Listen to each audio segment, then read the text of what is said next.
Hi friends, welcome to cricket 360. Fantasy cash கேம்ஸ்லாம் திருப்பி வருமா? நாளைக்கு மார்ச் 17 அன்னைக்கு ஹியரிங் நடக்குமா? நடந்தால் என்ன மாதிரியான ஆப்ஷன்ஸ் இருக்குது அப்படிங்கிறதுக்கான ஒரு ஷார்ட் வீடியோ தான் இது. நீங்கள் இந்த அப்டேட்ஸ் தெரிஞ்சுக்கணுன்னா ஃபுல் வீடியோவையும் மிஸ் பண்ணாமல் பாருங்கள்.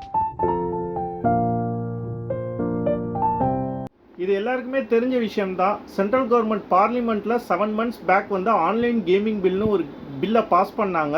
அதுக்கப்புறம் ஆன்லைனில் காசு கட்டி விளையாடுற எல்லா விதமான கேம்ஸும் வந்து தடை செய்யப்பட்டுருச்சு.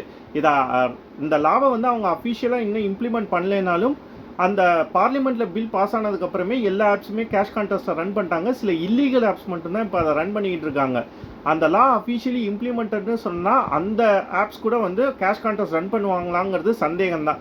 இதுக்கு எதிராக கேஸ் வந்து ஹைகோர்ட்ஸில் கொடுத்தாங்க. அது இப்போ சுப்ரீம் கோர்ட்டில் நடந்துகிட்டு இருக்கு. லாஸ்ட்டு 4 ஹியரிங்காக வந்து அது நடக்கலை, போஸ்ட்போன் ஆகிட்டே வருது. நாளைக்கு வந்து கேஸ் லிஸ்ட்டாக இருக்குது ஹியரிங் லிஸ்ட்டில். பட் நாளைக்கு நடக்குமா என்னங்கிறது வந்து சந்தேகம் தான். ஏற்கனவே நான் சொன்ன மாதிரி இந்த இயர் ஸ்டார்டிங்லேருந்து இது வரைக்கும் 3 ஹியரிங் தள்ளி போயிருக்கு. ஸோ 4வது ஹியரிங் தள்ளி போகிறதுக்கு சான்சஸ் இருக்குதான். பட் ஒருவேளை நடந்தால் வந்து இந்த ஃபேண்டசி கேஷ் கேம்ஸ்லாம் வரதுக்கு சான்ஸ் இருக்கான்னு கேட்டிங்கன்னா நிச்சயம் இருக்குது. ஏன்னா நான் சொன்னேன்ல, நிறைய இல்லீகல் அண்ட் ஸ்கேம் ஆப்ஸ் வந்து நிறைய ரன் ஆகிட்டு இருக்கு இந்த பேனுக்கு அப்புறம். அதை வந்து முக்கியமாக சுட்டி காட்டுவாங்க. ஆல்சோ இந்த கேஸ் போஸ்ட்போன் ஆகிறதுக்கு இன்னொரு முக்கியமான ரீசன் வந்து நம்ம பார்த்தீங்கன்னா, ஒருவேளை வந்து அந்த ஆப்ஸுக்கு ஆதரவாக அந்த கேஸ் முடியலாங்கிறதுனால தான் ஒருவேளை போஸ்ட்பான் செய்யப்படுதோ அப்படிங்கிற மாதிரியான ஒரு தகவலும் இருக்குது. இதை தாண்டி ஒரு நெகட்டிவ் பாயிண்ட்டும் இருக்குது.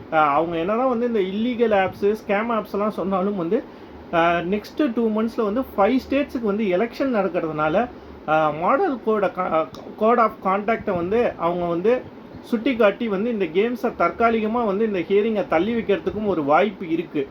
ஸோ நாளைக்கு ஹியரிங் நடந்தால் வந்து அது 50-50 தான். பாசிட்டிவாகவும் போகலாம், நெகட்டிவாகவும் போகலாம். எலெக்ஷனை காரணம் காட்டி வந்து போஸ்ட்பாண்டை தள்ளியும் வைக்கலாம். இல்லை வந்து இந்த இல்லீகல் ஸ்கேம் ஆப்ஸை பற்றி சொல்லி வந்து ஒரு இடைக்கால ஸ்டேவும் கொடுக்கலாம். என்ன மாதிரியான தீர்ப்பு வருங்கிறது நமக்கு தெரில. பட் ஃப்யூச்சரில் கண்டிப்பாக வந்து ஒரு பாசிட்டிவான வந்து தீர்ப்பு வரத்துக்கு வாய்ப்புகள் இருக்குது. பட் அதுக்கு ஃபஸ்ட்டு ஹியரிங் நடக்கணும். பார்ப்போம் நாளைக்கு என்ன நடக்குதுன்னு.